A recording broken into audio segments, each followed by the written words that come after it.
and post it after the fact. So again, I want to thank everyone for being here, for taking time out of your day to be here. I want to thank you all for your response to the CAT. I've told you this before, but I think it bears repeating. 112%. Yes. Yeah, that's like more people did the CAT than our average attendance, which is not bad. And everyone who filled the CAT, who answered, attends church. So I think that the data you have is extremely reliable.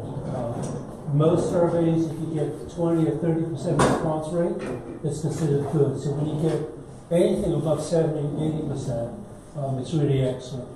I just want the transition team to just raise their hands so we can introduce them, so you can see. The only one who's not here is Keenan. He is away this weekend. But these are the folks that are behind the scenes doing a lot of work.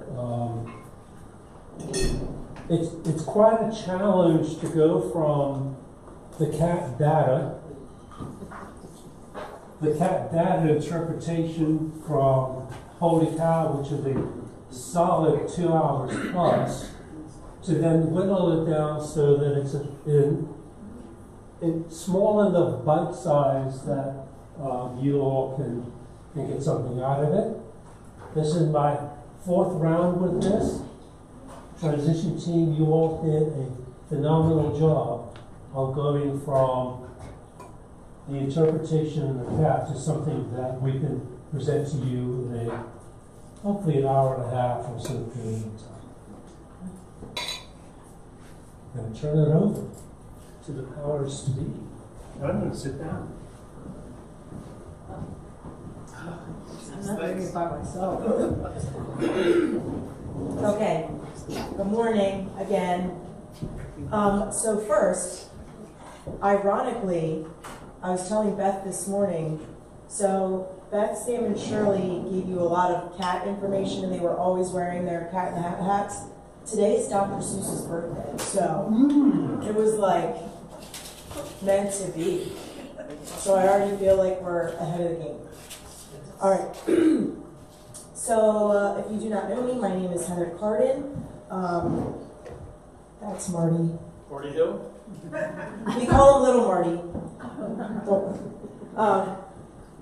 So we were tasked to take the information, like Julian said, and present it to you so that you understand what all of the information that all of your answers gave to us. The purpose of this survey and the purpose of the data that we receive then helps us to create, think of it as like a dating profile and a job search for our next priest here in our building. So, do you want to say something else? No, we just we're trying to condense this down, give you the bullet points. Pardon me. And you're going to have questions. There's no doubt about that. But we'll have sticky notes throughout. So if you have a question, don't really want to raise your hand for it, but want to get it out there to us, go ahead and write that down. We'll gather those up. The other thing for these questions is for us to help develop what our next small meetings, which we have, how many of those, Heather? Two. And we'll hone in. And it isn't necessary to answer a ton of questions for either us or you guys, but all more so to hone down and come up with an actual what are we looking for. Put everyone's input into that so we can then take our next step of actually putting some things together and continuing the search. So everything you can contribute is very much appreciated. So we might be on like slide 3 and you already have a question. Please feel free to jot it down so that you don't forget. And again, feel free to get up and get or to your drink. We're not trying to be super formal here. All right, Miss Sam. Since we're good Episcopalians here, I figured we could pray together. So let us pray. Gracious Lord, Come on. Oh, sorry. With you. Gracious Lord, As you are with us in every season of change, we can trust that you are working with us to navigate this transition within our St. George's family. Thank you for helping us trust in your guidance, to be open to the opportunities before us. Grant us the courage to embrace the new while cherishing the memories of the past, while always keeping our focus on your mission. Through our Lord Jesus Christ. Amen. All right. We do what we do the way we do it. So again, our CAT survey. Our CAT survey was completed, the first step of our transition period. Again, 112% of the congregation completed this survey, #winning. The woman who presented this all to us, Beth, I believe she said she is a social worker by trade. She said this was like, she was so impressed by the amount of people who participated and the data we collected, because we are an outlier as far as participation goes. Good job, everyone. What's the actual number? It was 56. Yeah. 56? I'm pretty Yeah, sure. a little less than 60. 60. Maybe 54. But don't we have more people in the congregation than that? I think the regular attendance. Oh, that's what it takes on the regular. That's why it was so exciting that that many people. Yes. Okay.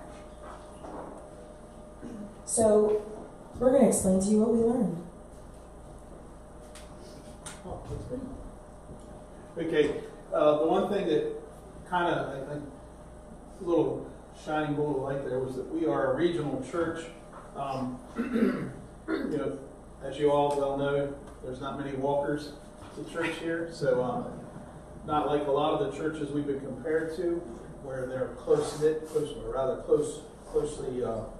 living. We're 20 minutes, so we pull from a broader area. Again, the participation, that was, without that participation, our job would be even harder. So thank you for that. And one thing we did learn from all of this that kept coming up as a result was the growth potential within our church. Not just clergy-based, but overall, all that we can accomplish as we grow. All right, so every church, especially during this transition, really wants similar things, right? So a ready church has a congregation that can follow the leadership of their clergy without being sidetracked by conflicts. We need the right clergy, the right person who is a good fit for our building, and we need a good running start. So we need a clergy person with few surprises who is ready. We feel like we know and understand them, and they are ready to walk into our building and really just take off. Here we go.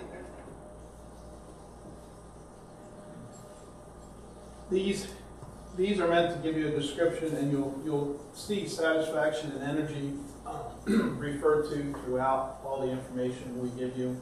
And these just real simple. These are what it's based on. Your satisfaction is a combination of your peace, fulfillment, wholeness, belonging, which is the meaningful relationships we have within our community here, and the absence of discord. We all get along. As well as our energy, we have that sense of purpose.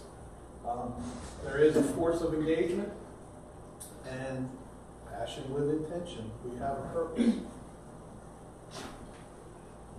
Some other things that you are going to see. So all of our data points, and you'll probably remember you had to pick agree, strongly agree, tend to agree or disagree, disagree, strongly disagree. So they're broken down into 3 categories so that we're not looking at 6 categories when we're compiling data and comparing. Clearly agree, clearly disagree, on the fence. The on the fence means you either tended to agree or tend to disagree, but you weren't strong on either side. So these 3 things, clearly agree, on the fence, and clearly disagree, like Marty said, they're going to come up a lot this morning. So we just wanted to make sure you understood. Data shares. All right, so I'm going to go over some of the key indicators. So our first one was satisfaction, and sure, thank you. So the description for that one was, on the whole, I'm satisfied with how things are in our church. So you'll see on the right there, we had 24% agree, 64 on the fence, and 13% disagree. So our overall rating was low.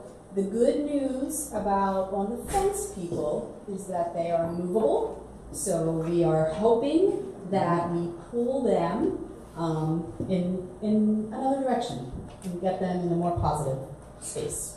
All right, so our energy. This one was, it seems to me that we are just going through the motions of our church activity and there isn't much excitement. Again, we had 46% of our congregation or members on the fence, which did come out very low for an overall rating. And then our attendance, compared with 3 years ago, I attend worship same, less, or more. We had 47% saying less, but 22% saying more. So we are hoping to move some of that 47 over into the more as we continue. And then our involvement beyond worship was our final indicator. On the whole, participation in church activities is very meaningful to me. 40% agreed with that, 53 on the fence, and then only 7 disagreed, which is very for an overall rating. All right, we're going to keep going here. So we have priorities. So we take that information and that helps us understand our top 3 priorities. So our first one is develop and implement a comprehensive strategy to reach new people and incorporate them into the life of the church. And that's very big. We don't just want to welcome people, we want to actually incorporate them in being involved and making a difference within our church. Number 2, make necessary changes to attract families with children and youth to our church. And then number 3, work to renew and revitalize the community around the church by building coalitions with partners that share our same vision and commitment. So that's where we are headed. And a little bit more for our 3 priorities. You'll see growth, and ministry. So our growth, our comprehensive strategy to reach new people and incorporate them into the life of the church, and then making necessary changes to attract families with children and youth to our church, and then for our ministry, working to renew and revitalize the community around the church. So again, as we're going to continue through this process, we're looking to make changes that attract more people and more people and involving them.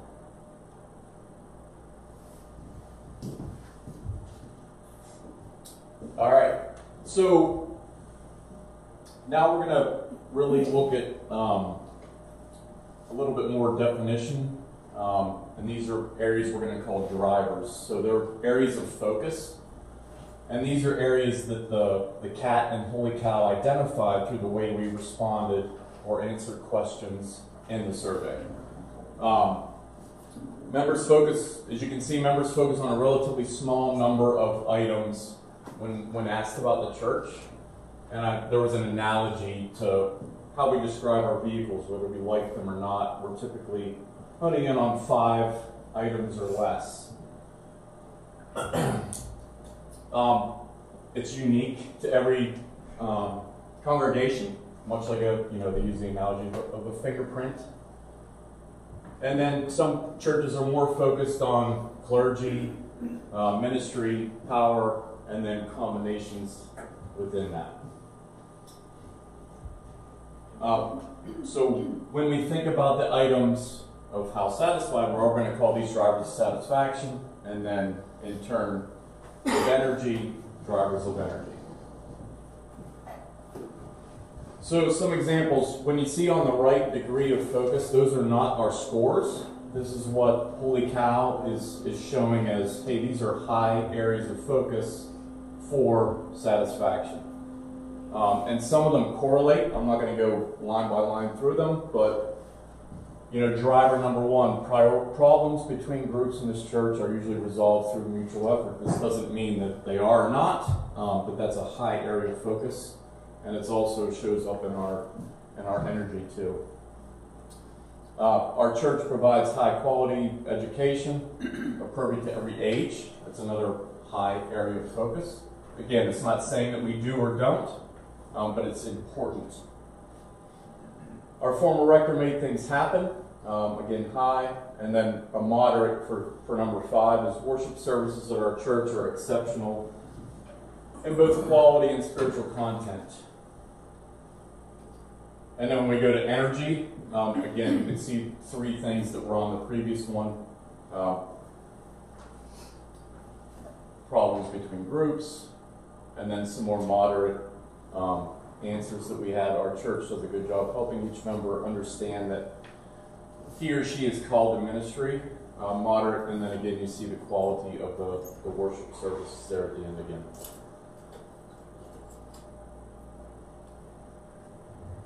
So the themes overall, clergy 2, worship coincides with that, conflict resolution, readiness for ministry, and Christian education. Those were the themes that came out of that satisfaction and energy.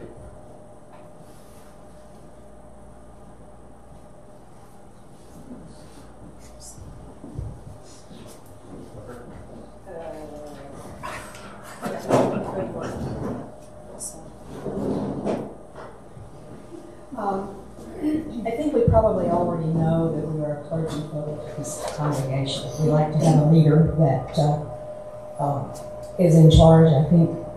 But we have questions that we have to ask ourselves on this. First off, do we like the rector? Do we like what the rector is doing? How is my relationship with the rector? And is worship excellent? And if we can get all of those things, then we will be a satisfied congregation, according to the cat. So we have a little bit of work to do, but nothing that is insurmountable, I don't think, anyways. The main thing I think that the cat told us that we need to have is realistic expectations in our clergy. We want somebody who is going to lead us and be a really strong leader, tell us kind of what to do and where to go and how to do it. But that puts an awful lot of pressure on one person. So we have to be realistic about what we're asking, be patient, be understanding, and do our part. The other part of that is when he delegates, we have to do what he delegates, not just kind of blow it off and leave it up to him to do later. So it's going to, we have to understand that we are human and he is human, and we need to try very hard to make the relationship one that works for both of us. And especially if they need breaks, give them a break in the time they need. When it's their time, try not to disturb them unless it's an emergency. The focus of a clergy gaining focus is changes can happen really quickly where we are. Even though it looks like things are really bad, they're not. We can make a lot of changes really, really quickly with the right person leading us. We need somebody who has a really good ego, but knows how to keep that ego kind of in check. So that he's confident, but not so confident that he's running all over us all the time. All right, we need to know that there is a lot of possibility for growth, and that we need to tie that in with spirituality and religion. We also need to set healthy boundaries, which is sort of what I touched on a minute ago, allowing our priest to have the time that is needed for himself. So are there any questions?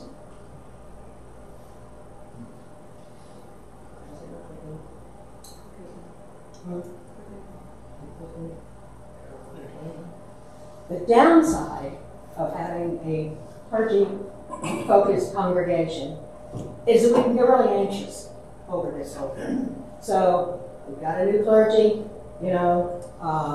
we're doing great. Everything's fine. Everything's wonderful. But he'll only be here 5 years. So we have to be really, really careful to keep ourselves in check on controlling that kind of anxiety and just, kind of roll with the flow.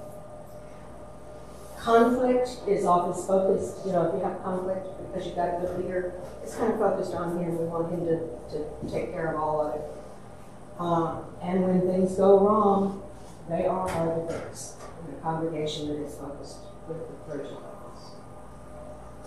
But as long as we continue to communicate and keep ourselves human and him human and understand that that's where we all are, then I think we will be on our road to being a better and more healthy place. And I think we have a high. The last thing though that they have on here is that if you have a priest that's doing it all, you have a higher likelihood of burnout. And we don't want that. We don't want our priests to burn out. So we have to know that we have to do our part in this and let him do his part.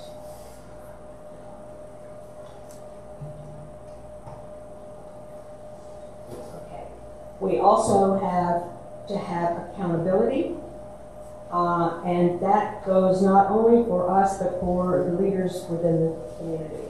We have to be accountable for what we do and where we go. When we say we'll do something, we have to do it. I'm really sorry. That's okay. We have to have constant support for the priest. We have to, again, do the things that we say we're going to do when we'll do them. We have to have a lot of high conflict management. We have to really work on keeping conflict not under the rug, but out and discussed, so that we can not just continue to push it forward, but actually solve the problem. Is that us or the priest? That's for us as well as the priest. Yeah, we have to be aware that sometimes we're doing it ourselves. So we have to be aware and have to have we have to be willing, I guess, is more the thing, to work in the management skills, in order to resolve conflicts. Sometimes we're not even willing. We just stand back and I'm going to stand on my ground and you're going to stand on your ground and there ain't going to be any change. So it's up to us to also have a certain amount of conflict resolution and allow it to work through. Does that make sense? Yeah. All right. And then anxiety that is managed well about the clergy and changes and is also needs to be done. So we have to manage the anxiety that we may or may not have with having somebody new and doing things, and not let it just rise up and fly away. Know that we're all working together in order to make St. Jude's the place that we all want to be at.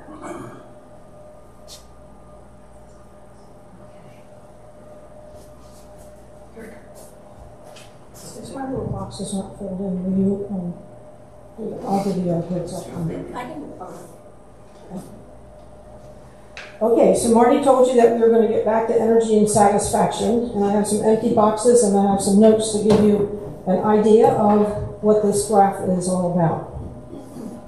So the survey company, the Holy Cow Consulting, looks at energy and satisfaction and puts them in these 4 quadrants with the low and the high. You've probably all seen this kind of graph before. So the upper left is chaos. And that's when the congregation has a lot of high energy and is not very satisfied with what's going on. These are the churches that can burn out. The congregates can burn out really fast. The church erodes downward. However, they can get aligned and then move to transformational. That's the upper right box, and high energy and high satisfaction. That's where every church should want to be when they understand these things here, these 4 quadrants. The transformational, it's a good place to be, but it's hard to stay there. And you kind of get comfortable, and then all of a sudden you slide down to the static. Well, static, while it might be comfortable down there, it's very hard to move out of that because the energy stays low, but everybody's satisfied. Everybody's happy with where they are. It's all good, but no energy to move somewhere else. And so you have to kind of kick up that energy and be very intentional on what you're doing in order to get back up to the upper right corner into the transformational, or down the congregation or the church can fade out. And the fourth box, the lower left, has low energy and low satisfaction. This is called the reinvention recovery quadrant. The good news is, if you're low and low, it's the easiest of the four to move out of. You just have to be intentional. Everyone has to be willing to look for the best practices for your church and be very intentional about moving to some other box. And once you know what the best boxes are to be in, then your focus can be guided to get yourself there. And our drivers that Tom just went over are what move congregations to where they want to go. So the next slide is going to have a red dot in it. And that is where St. George's survey by our members put our congregation in the low, into the reinvention and recovery quadrant. Well, we don't really want to be low and low, but the good news, and I just told you, remember, is it's the easiest quadrant to get out of. And it's just an intentional, it's putting your energy where it needs to be put in. And then you have this fabulous opportunity to grow, and that's really what this quadrant is about. You're going to change and grow, and it's the church's willingness to do that. Right, next slide. These are the critical success factors for improving satisfaction, and there's lots of information on that. And they're put into a chart, and this is where your improvements will have the biggest impact on how your members feel. The higher on the chart, the more important that the congregation. So you all created this chart. This is a compilation of our members' answers, and those are the top, I think it's about 10 there. And the longer the bar, the more urgent the need is. And I don't know if you can see down at the bottom, but if it's over 50, so the upper right corner you can see is 10.340, and we don't have any that are even to that point, and upper 50 is the congregation has a really urgent need to get on the stick to move those bars backwards. So this is good. We like where we are, but we're going to go, and this is what's going to drive us. Next slide. Oh, that's not the one I want. Yeah, we need that option. We need to go up there. I thought there was another slide in there. That's okay. So, this is where we want to be. And so we are, by our answers, in the lower left quadrant, and we want to move to the smiley face. Thank you, Heather, for the graphics. She did a great job on that. So that's it. Our goal is to move to that transformational quadrant, and it's very important that all the candidates that we talk to know where we want to go, and so that they can be guiding us with our church's goals for our congregation and our community. I'm going to interject. Just a question. Do you know what's critical in this particular square? Because if you don't know what's critical in there, you don't know how to get there, right? So, anyone want to take a gander? Satisfaction. But why are people satisfied? Why is there a high energy in that particular quadrant? I'm excited to go to church. I'm excited what's happening with the church. I'm excited on the outdoor activities. Wow, there'll be a rush. Meeting the needs. Meeting the needs, you're excited. You keep hearing me talk about getting clarity around mission and vision. Clarity around mission and vision moves you to this quadrant. Every congregation in that quadrant knows exactly who they are, why they are, and everything they do in the congregation revolves around mission and vision. That's why people are satisfied. If there's impact and you see people's lives change, that's going to give you a high level of satisfaction. So it's not just having a nice worship service, right? It's not just having some outreach activities. everything works together, and it's all revolving around mission and vision. That's the critical difference between congregations that are in all three of the other quadrants. So the chaotic congregation has lots of energy, but everyone is going in different directions. There's no focus. That's why there's chaos, because everyone's doing their own thing. They're perfectly happy doing their own thing, but it's like being in a rowboat and everyone is rowing their oar in different directions. You go nowhere. Okay? The low energy, high satisfaction quadrant, again, everyone is happy with the status quo, but that doesn't necessarily mean that they are clear about their mission. Things are going smoothly. I always say that when a congregation is in hospice, they're usually right in that quadrant. Don't need a lot of energy. There's a supply clergy on Sunday morning. People are taken care of. That's good. So I want to be clear about that, because I think if we miss that, we're missing how one moves from where we are into that upper quadrant, which is why we're going to be spending some time getting some clarity around mission, vision, and identity vocation. I don't do that just because I like exercises. I do that because you can't move to that quadrant if you're not clear about mission and vision.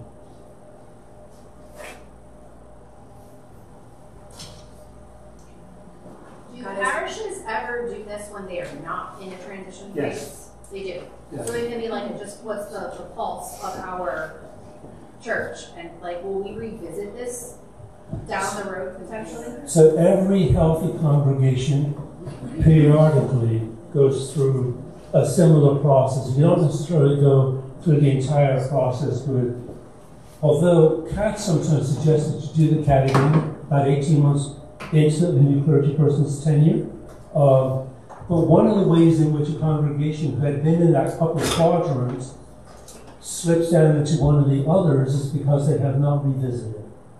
So periodically you check, is this still our vision? Is this still our mission?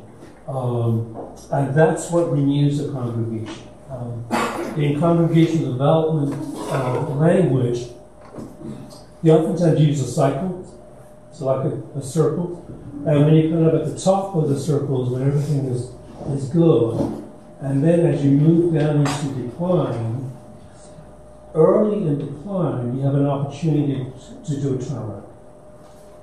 The further down in decline you go, the more difficult it is to do that turnaround. You know that if you've done that in business, you know that in terms of your own personal. I'm going back in my hole. In case you didn't know, God has great plans for you. And Fred.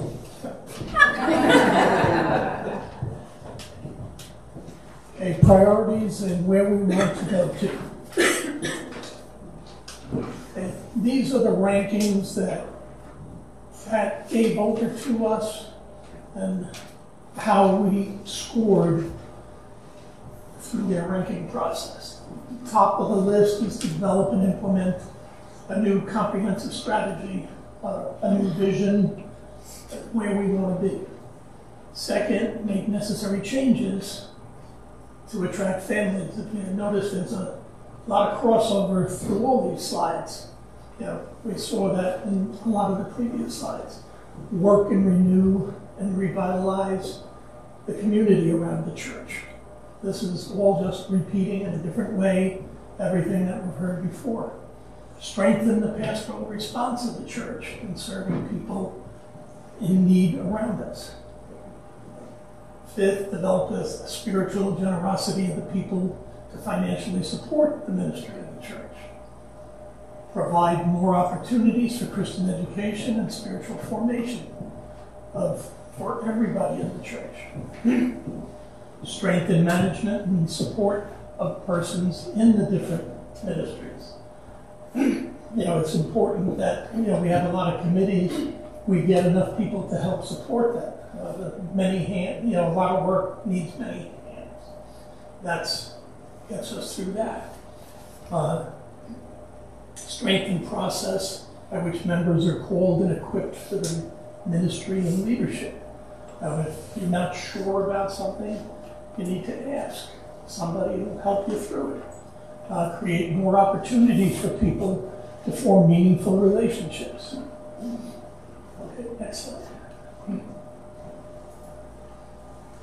So in this slide here, these are overall priorities in comparison to other churches.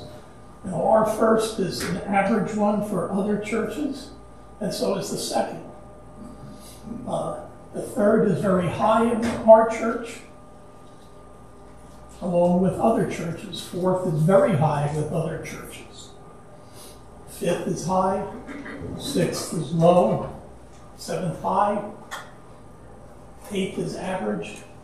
Ninth is low. So you can see how we relate to other churches with answering the same questions. Okay, now this one's a little confusing here. You notice on the left, okay, these are our priorities broken out by people of different ages in the congregation. We've got under 35 years, 35 to 64, and then over 65. The star means it's unique to that age group. No. U is unique to that age group. Star is it appears in all three age groups. And the S was what? 2 out of 3. 2 out of 3. So I'm not going to read each of those, but you can see how they go through it. If anyone has questions about that, we can go into that later. And I think our plan is too that we're going to send this slideshow out to the congregation, so some of it might be hard to read from where you're sitting, and I get that. So just hang tight. And this kind of stuff will be in the small groups later. So you have lots of time for you to investigate and ask questions.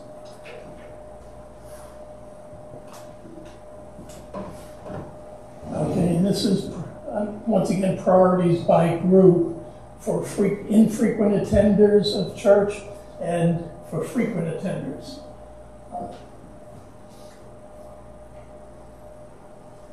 So, in both cases, the top priority is to develop and implement a comprehensive strategy to reach new people, to help us grow. Second is the same in both categories also, make necessary changes so that we can attract more families with children and youth. That's how you grow a church. On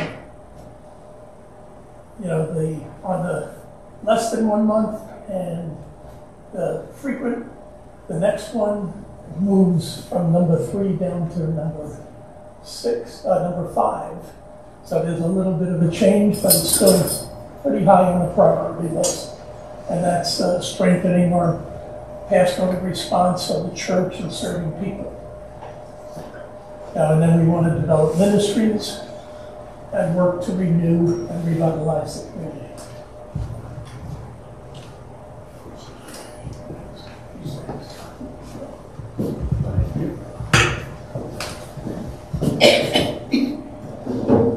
Okay, now we're going to find out a little bit about who we are really culturally based on our survey results.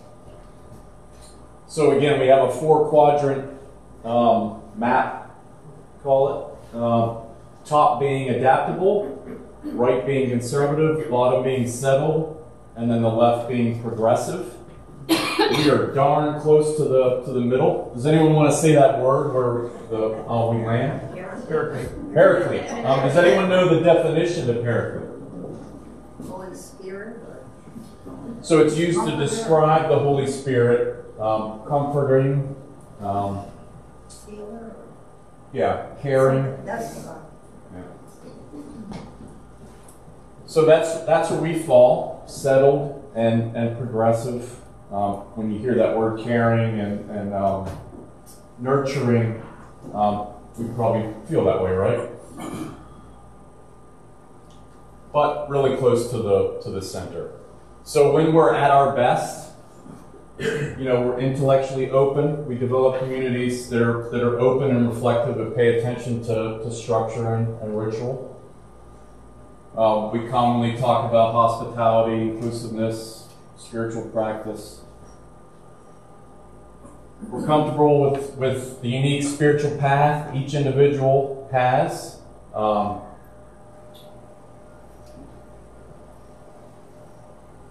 When we're at our best, we're uniquely equipped to focus on ministries of healing, often engaged in frontline work with the community. We prepare members to deal with harshness of cultural and political realities in ministry.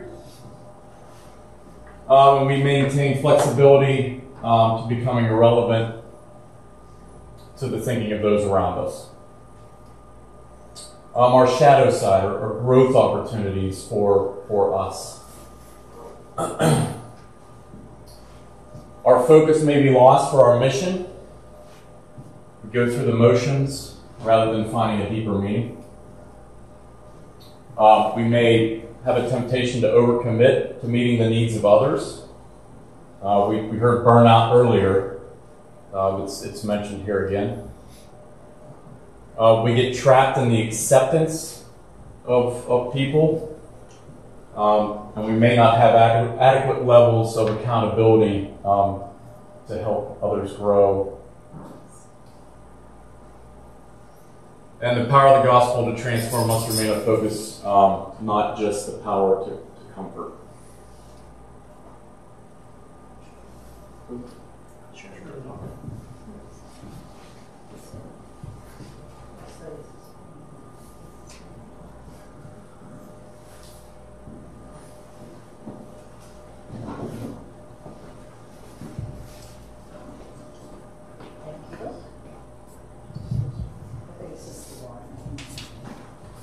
So now we're at clergy needs.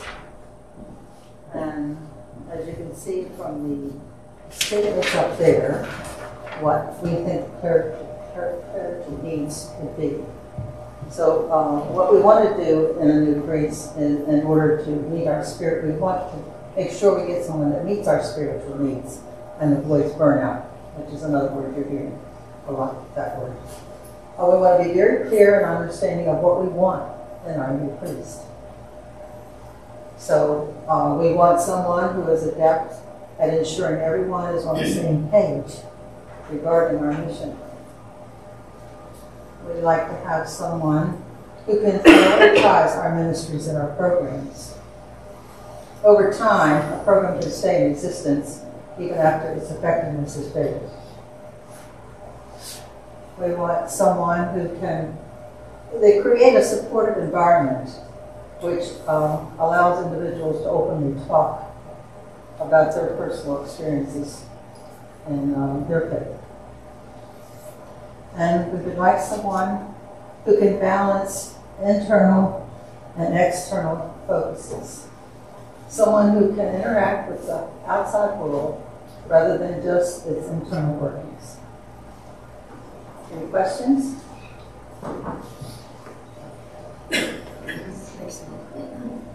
Take your time, that's not good.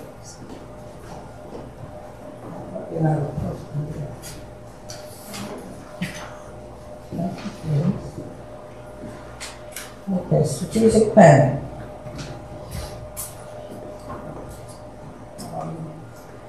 Here we have the building a capacity to align all mission ministry work with a clear mission and vision. Again, we have to go back to having a clearly defined mission that defines our goals. And articulate a path of spiritual development that is both meaningful and incorporated into relationship building. We need to express clearly our path that lead us to more meaningful connections and grow in our spiritual beliefs. And questions to be answered, I'm sure hopefully Father Julian did not be there. Where does our desire to be inclusive to everyone fuse our mission and lead to unachievable and misaligned work?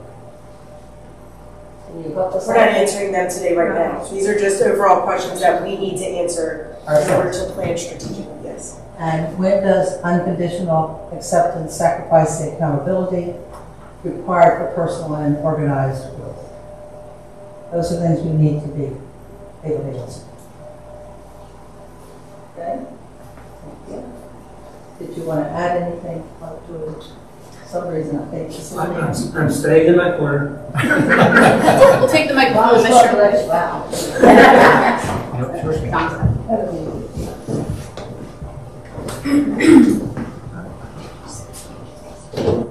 Okay, so I guess I should say. Next, we are going to talk about performance indices. That's a unique word. So we are really going to look at this as an index of things that we do. Think about when you open the index page of your book and you are looking for specific examples of what page you can find on this one, okay? So here's our list of indices that we are going to talk about, each one specifically this morning: hospitality, morale, conflict management, governance, spiritual vitality, readiness for ministry, engagement in education, and worship and music.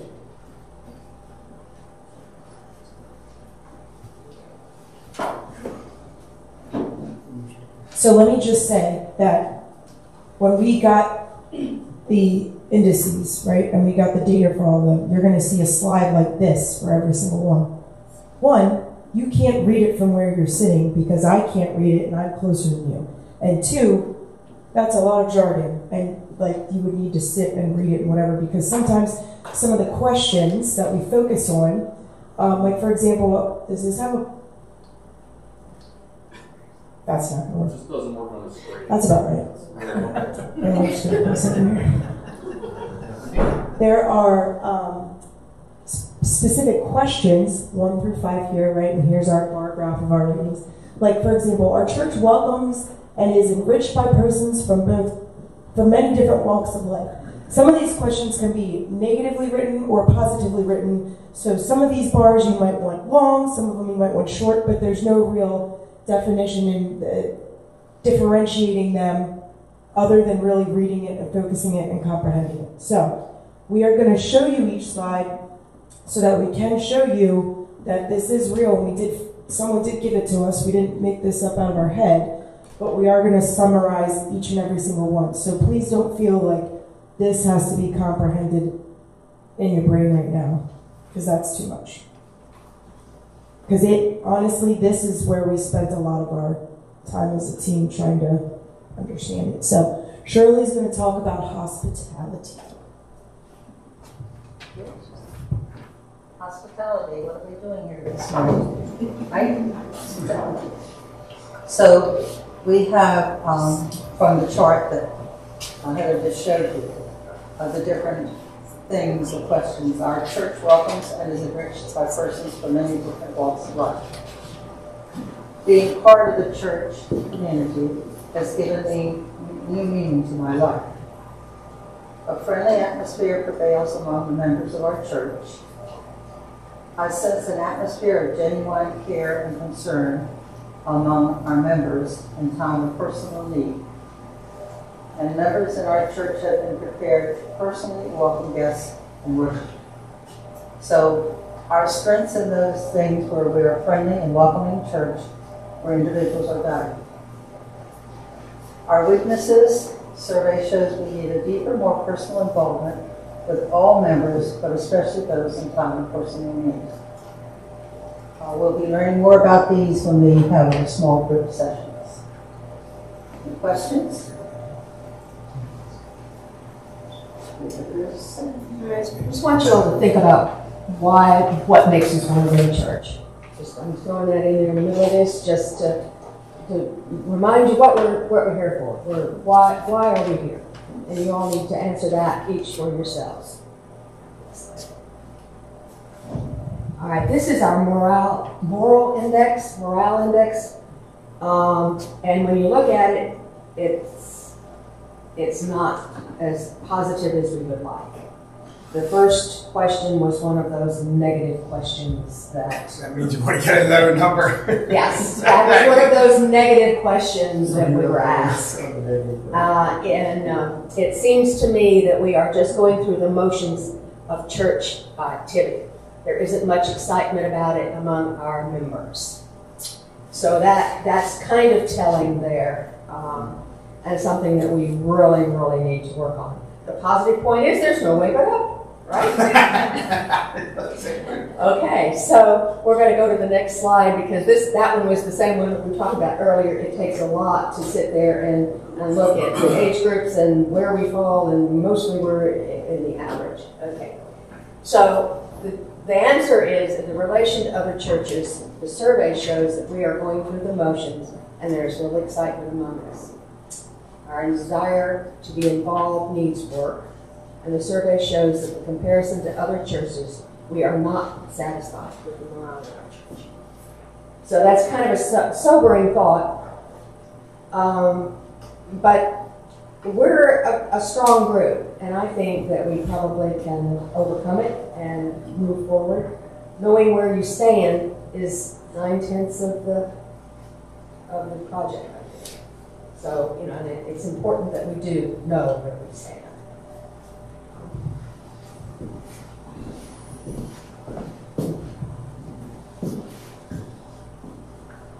All right, we're going to talk about conflict management now. So a few things to note just about conflict management. It doesn't correlate strongly with hospitality or spirituality. And we can have strong care and concern for each other, but we can still not do great at conflict management. There was a few negative questions on here. There was a certain amount of conflict in our congregation. We had a lot on the fence, not so many agreeing or strongly agreeing with that, but we did have a large number on the fence. You can see the numbers down at the bottom in that first line. Problems between groups in this church are usually resolved through mutual effort. For the most part, we're tended to agreeing up, but we do have results coming in the whole way across the board. Healthy tolerance of different opinions. Again, strongly majority, and that tended to agree to strongly, but still the majority being on the fence. And then question 4 in conflict management, another negatively, what am I looking for here? Negatively phrased. Negatively phrased.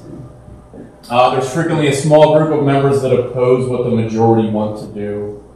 For the most part, disagree, but again, numbers across the board there, and we have a lot of folks teetering on the fence. Moving over to governance. So, this measures the degree to which members believe decision-making structures and processes of the church are open to their concerns, your concerns, and input. This involves committees, commissions, joint meetings. The more we do groups, we can expand that circle. Someone asked about doing an additional survey earlier. Again, this brings that up. Maybe that's something we look at doing in the future. Surveys more often. Or smaller surveys can help when we need to make decisions. Again, similar results. I'm not going to go line by line in the question. We did have one negatively framed. The same small group of people seem to make the most important decisions for our church. That one we really agree with. We do have a fair amount on the fence, but the majority agree and strongly agree with that.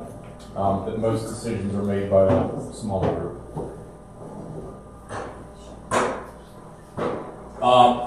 A positive here. Question 4, persons who serve as leaders in our church are representative of the membership. most tended agree or strongly agree. Those were good results in that area. All right, who's up next? Here I am again. You can do that. Well, this is like Sam said, and Heather said, you get a lot of detail in these slides from Holy Cow, and each section is a different aspect of the detail. And this spiritual vitality index, the degree to which members believe that their faith is central to their lives rather than peripheral or episodic. So that's what this whole section is about, the spiritual vitality. And the woman who was presenting to us picked out 3. She focused on numbers 1 and 3, which are worded positively. My spiritual experience often impacts the way I look at life, and I experience the presence of God in my life. So you can see the 1 and 3 bars, and the statistics are up there. We have a lot on the tend to agree and agree, strongly agree in some of those. The other one she focused on was number 5, and all of the numbers up there in the middle section of each slide, and the ones with asterisks were the ones that were phrased negatively. And you can see that on our bar chart, number 5 is holy cow, almost off the charts over there. So as she pointed out, that just means we have some work to do, and we want to investigate why is so many of our congregation put that there. And that one says, although my faith is important to me, I feel there are other things more pressing in my life right now. And so if we can maybe help people lean into their faith more to support what is getting on their backs, so to speak, out in their public life and their outside of church life. That was one thing to do, on that. Look into having daily devotional some way or other. Giving resources for people to help increase their spiritual vitality. So next slide. So here you go. 97 agree their spiritual experiences impact what they do. 84 agree the spiritual basis, they have that in their life.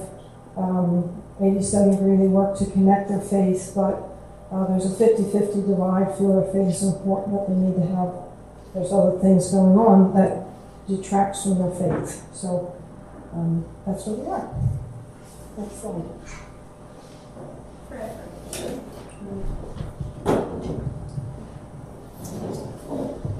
Yeah, this one, it's also very difficult to see, but I summarize it up on the next slide.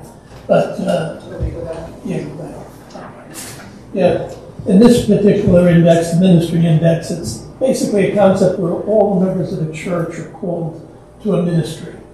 And it's the responsibility of the church to help members identify their gifts and connect to the ministries that best fit those gifts. So there were 5 questions in this particular area. First one, the church does a good job helping each member understand that he or she is called to ministry. And second one, our church prepares its members for ministry by helping them discern their gifts. And then third one, the church provides opportunity for members to engage in active ministry within the church and in the world. Now, on those 3 particular questions, it was almost the first 2, it was almost a 50-50 split between agree and disagree. So we definitely have some work to do there. And we need to do a better job at assisting each member and understand what they're called, which ministry they're called for, and helping them discern their gifts. And this shows that there's definitely room for improvement on those. The 3rd, 4th, and 5th, much better. We're almost 75% in agreement with the questions and 25% in disagreement. So much more positive split there. We do a good job with members who engage in active ministry and reminding people that we are making a difference. So these are some of the areas that we'll have to work on for this. next is Carol. Is it education? I know a little bit about education. Just a little. Have the educator do the education slide. Here we go. There's a couple of us actually. So let me take a look at my notes. Go ahead to the next one because we've gone through the bars enough. Yes. Yeah. So we have a nice summary here. So we have about 85% of our members agreeing that they have a spiritual responsibility for lifelong learning and formation. All right. 63% of the members agree that our church provides opportunities for education and formation in a variety of ways, and they can find one that fits their complex lifestyle. And then 61% agree that our church provides high-quality education that is appropriate to every age and stage of life. So although these percentages look high, when you think about how close they are to that 50%, we still have a lot of on-the-fence people. So what they stressed to us when they were explaining this information was we really don't know where we are just yet. So we have to collect more information about what we need for education.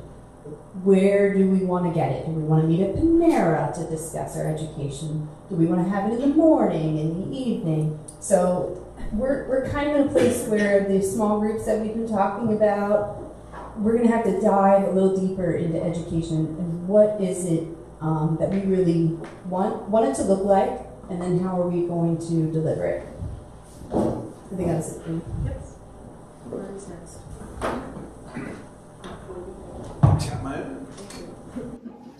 Every single one of us is engaged with.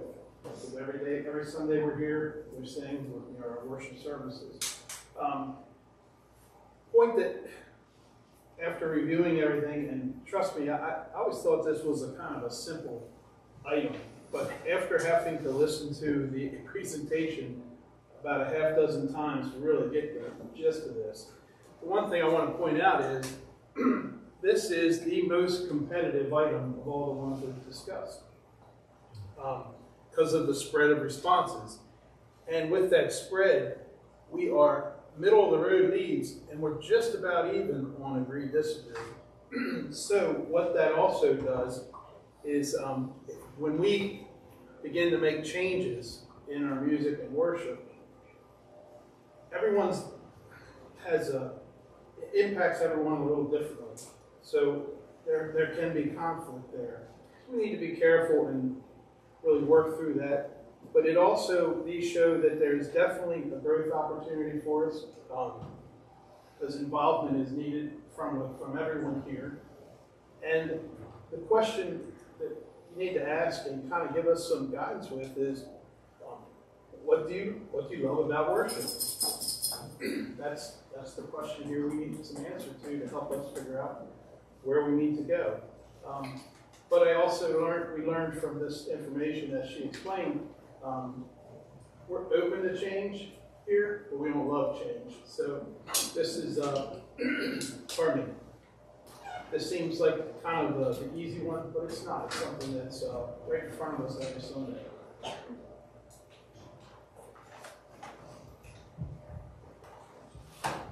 All right, so, and just a reminder that when you completed this survey, you were charged with thinking about within the time of our previous rector. So, again, the music one kind of like threw us off, like Marty was saying, because we just got a new choir director and organist. So, it's like we did one change already. But, all right, so all of that information puts us now into our transition profile. What do we have this information, let's move forward.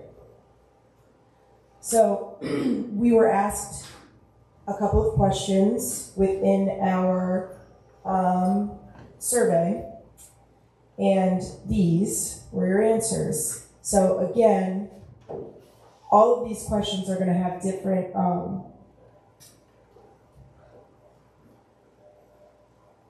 I can't think of the word. Different, comparatives to the answer. So pay attention. So the first question: it could take a number of months to complete a pastoral transition. During this time, I intend to be, and this is what you said. Most people said I intend to be about the same amount of involved. Question 2, there are a number of additional responsibilities that may arise during this pastoral transition. How will your level of availability change? A majority of us said that I am going to remain the same. It might be a little bit of a problem, because all of my friends came up here and told you that we need to make some changes and do some things. And by adding to your list of responsibilities does not mean that Heather and Marty and the rest of the transition team are going to make you go do something. It might mean that you need to attend a small group, or you need to come listen to what we have to say, or it might mean that we say, hey, one of the people that we are interviewing or looking at has a connection to their spouse, has a connection to your field of work. Would you be willing to come and sit down with their spouse and talk a little bit about that and whatever, make connections? But we just might need you to do a little bit. So even though you might have said, no, I don't want to, or I'll just stay the same, we need you and might make you do it anyway. Huh? May the interim interrupt again? What? May the interim interrupt? What did you, hold on, what did you say? A quarter said they would more. Yes. That's a big percentage. Well, that's the size of the transition team. I need more than just this. So how does an interim priest look at these numbers? Because I want to be really clear that we don't misread. As an interim, what I'm looking, so the red flag for me is much less available, less available. That if the majority of the congregation are there, red flag, interim gets really upset, worried, might have to go to my prayer chamber or something. But as an interim, when I see that the majority of the congregation is going to remain as involved or more involved, that's actually positive. So I don't want you to miss that oftentimes during an interim period, people take a back seat, they do a wait and see. That's not what this is showing. And I think you just need to have a kudo for that. Interim, go back into his hole. Yeah, I mean, you can come back out. There are a number of additional financial costs during this time. For example, this CAT survey that everybody took, this cost us $1,000. So we don't know how much more we will need to spend moving forward necessarily. We haven't gotten to that part yet. There are things that are a little different this time than last time. For example, last time we were required to go to other congregations to watch priests in action. Now we have the internet, which is really awesome. So we don't quite know what specifically the additional costs will be just yet. I cannot tell you those. I'm sure we can all make the same guesses and assumptions. But most of us plan to give the same amount of money. The most important part of this is where did 0% say? Much less, or less anything. So this is, again, a green flag, if you will. Green flag. All right. And number 6, I am comfortable with the timing of this pastoral transition. I feel it is time for this change. Almost every single one of us were on the agreement side that we did need change. Change is hard. It's hard for all of us. But we are, the majority of us, all on the same page that this is necessary right now in the life of our church. I'm gonna shout green flag. You like the flag? Who likes the flag? So, to me, this is good. There are a lot of things and a lot of confusion and numbers everywhere and there's bar graphs, but I feel like this is one of the most, and our team talked about it, this is one of the most crucial questions to think about, is are we ready for this, right? And the majority of us said yes. So I'm very thankful for that. All right, critical abilities. I believe this is Shirley. It is Shirley. Shirley, it is Shirley, your turn.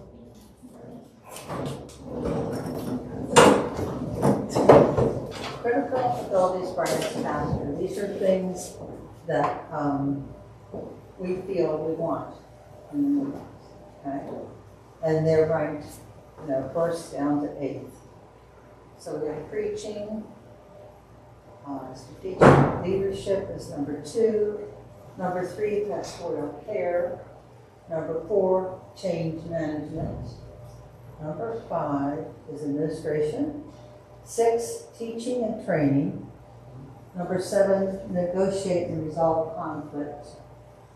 And number 8, community catalyst. And as you can see, compared to other churches, we're average, and administrative, we're very high. So these are the things we're going to be looking for in a new pastor. Any questions? Well, this is mine. But I don't plan on answering them all. There is a committee of us. But I'll hold the microphone and I'll pass it to maybe someone who wants to answer. So any questions, general for the good of the group, could be asked now. If you have individual questions or maybe questions you think a small group could answer, make sure they're on the sticky notes. We want to collect them. I think that's all we're going for here, because we are going to have 2 more Sundays where after service we are going to meet probably in the Durham room and have some small group time to dive into some of these questions, but then also I know when I was up and I was talking about education and how we need more information about education, what everyone's looking for, we're going to have topics that we're going to advertise and let you know that we'll be talking about in small groups over those next 2 Sundays. We're skipping one, next week's daylight savings. Yes, so it is the 16th and the 30th. 16th and 30th, there we are. But any questions now for the good of the group? Oh, June, yes. No. Okay. Easy enough. Tell your mother no. So, I appreciate all that this committee has done, but here's a question that I started writing at the beginning of your presentation, and maybe it's a question for Father Julian. Is it a hard and fast rule that priests stay at a church for 5 to 10 years? Because we'll have to do this process again.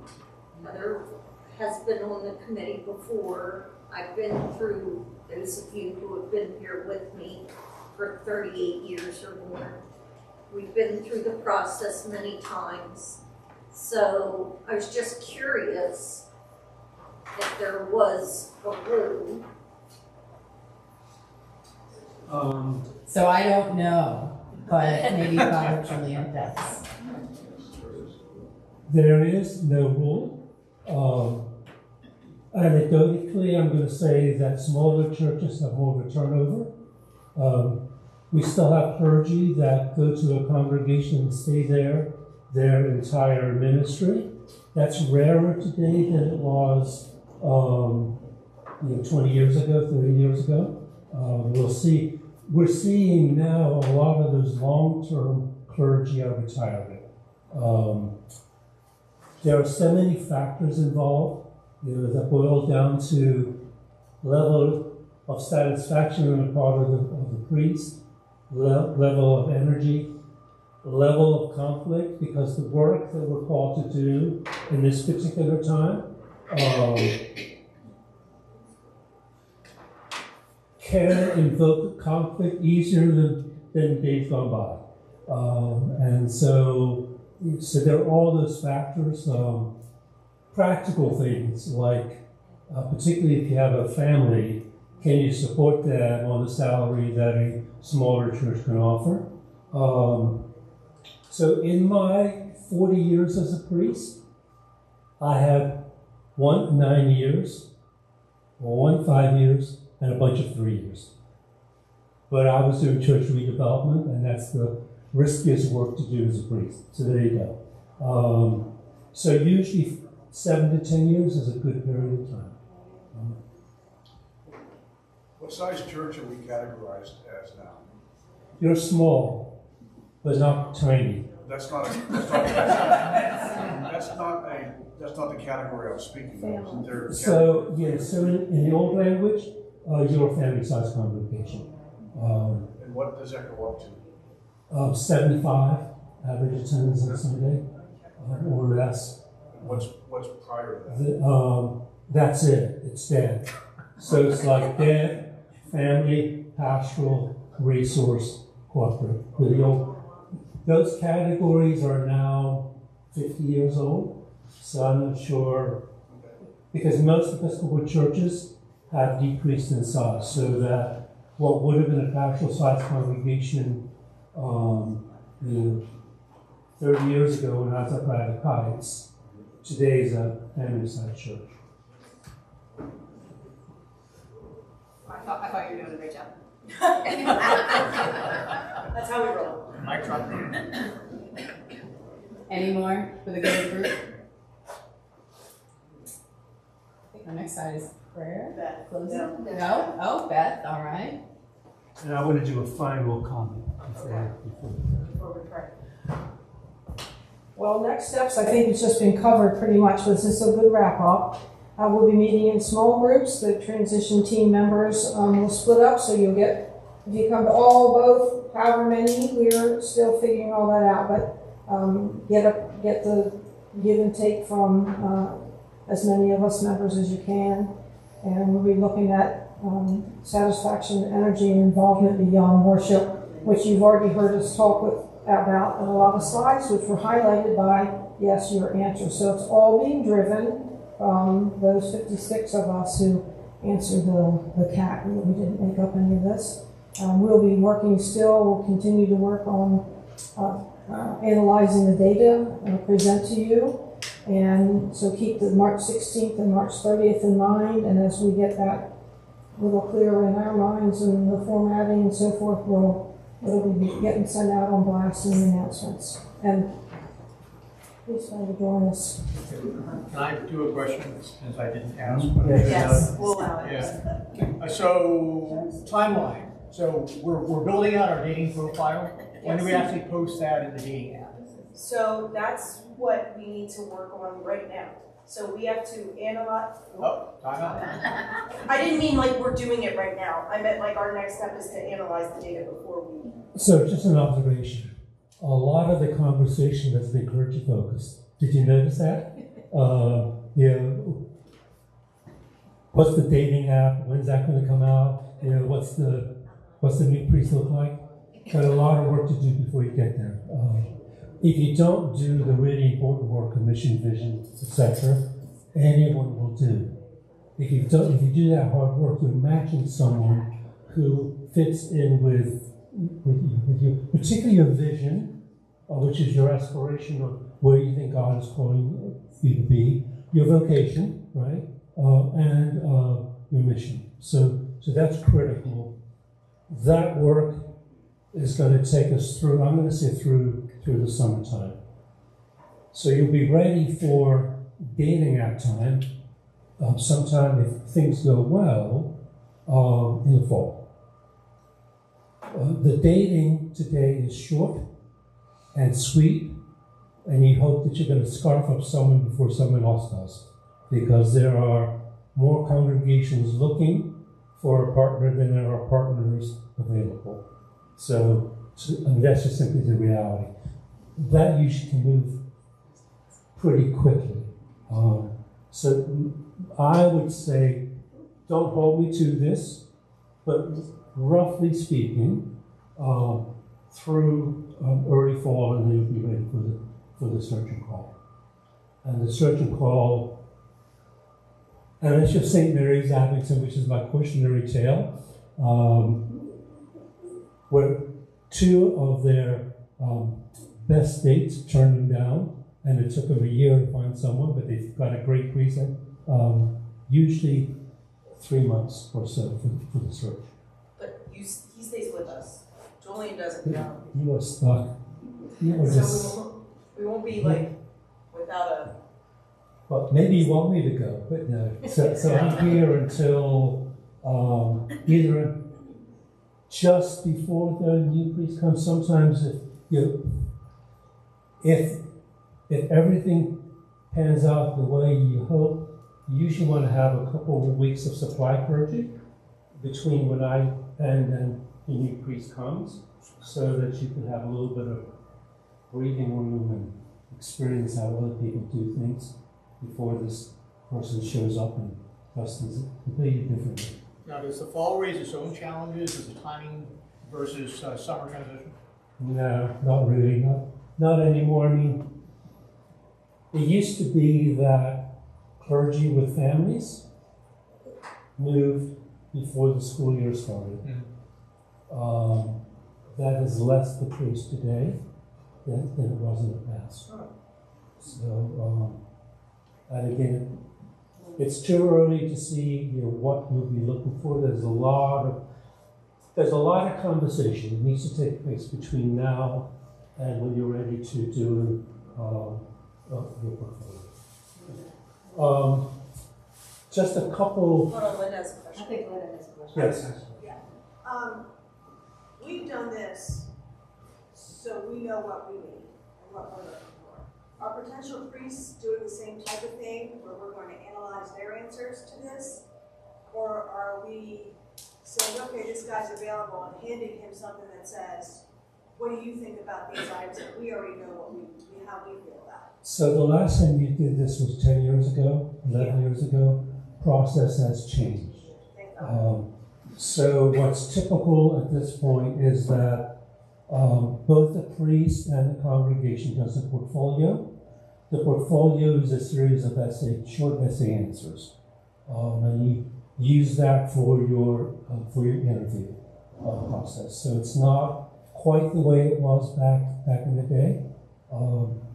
And again, one of kind of my takeaways that I want you to kind of take with you is that in the best case scenario,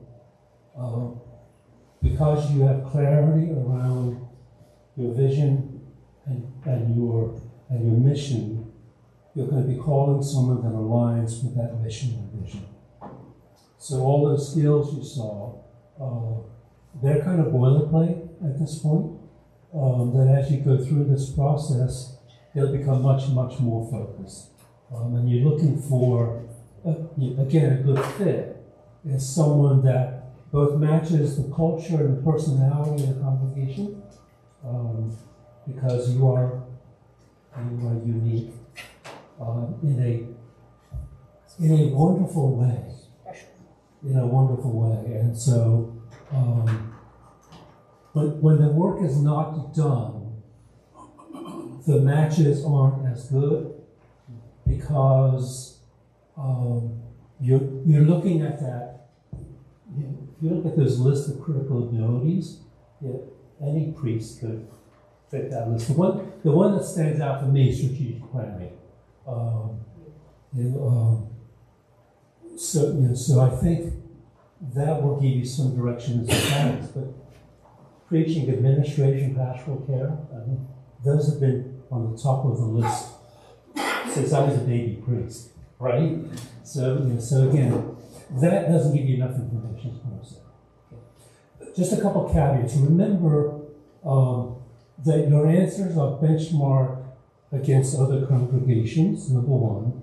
Number two, they're benchmarked against transformational congregations. I think that's important to remember. Most Episcopal congregations are going to end up pretty much where you are. I've had 2 out of my 4 that you almost have like identical answers. I think they're typical for Episcopal congregations. It's typical for us to be clergy focused rather than mission focused. It's typical for us to get anxious when we're in clergy transition because so much depends upon the priest. It's typical for us to want to jump ahead to calling the priest, because that's part of our anxiety. We figured, Messiah will come, life will move on, right? And so it's important that you kind of keep this deep breath going longer. A couple other just observations. You are Sunday only congregation right now. So a lot of these areas really call for our congregation to be a little bit more active, that there are things actually going on 7 days a week, not 1 day a week.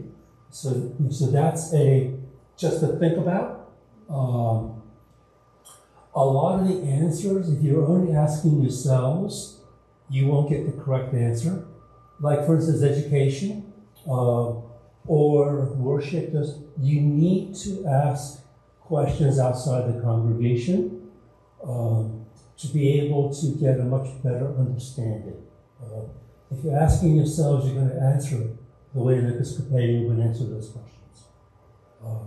That might not necessarily speak to the needs of the wider community. I'm thinking particularly about the question around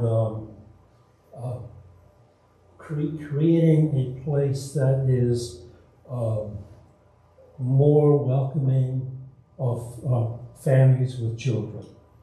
We can answer that question in a particular way, but we need to ask families with children who are not here the same question. Or the one around, one of your questions basically, we are a typical suburban congregation where our time is split between 1 million activities, and this is one activity on the list, and how do you shift that to a number one priority, right? And how do you have a conversation with the wider community so you can kind of understand what some of their spiritual needs and hungers are that you can address. So you just need to just broaden the circle beyond just us. I think that's it for now, unless you don't have any other questions. But again, I just want to say, I don't want you to leave here depressed. Because there is... More about hope, right? More hope for the future. Hope for the future. An opportunity. And we've all got input. We can all add to this now. It's ours to... It is. And again, the invitation is, how do you move from where you are now to be in a congregation that is transformational, that transforms your lives, that impacts the community? How do you go from where we are to that place? And there are tools to get you there. There's wisdom also within the community that can help you. And just kind of in conclusion, you're not that different than most Episcopal congregations of your size in this diocese, and a baby, tiny congregation in Central PA. The only difference between St. John's, Marietta, and you all is your paracletes, and they were hearth and home. They were had gotten so small that lots of energy or lots of satisfaction, not a lot of energy. So, by and large, don't get down, but hear this as just an X-ray of the congregation in a particular moment of time. Okay, let's try this again, everybody. Let us pray. Heavenly Father, as we conclude this time of discussion regarding St. George's transition, we thank you for the openness and unity of spirit that brings us. Guide our steps as we move forward into this new chapter. We ask this, Lord, over Jesus Christ. Amen. Thank you all.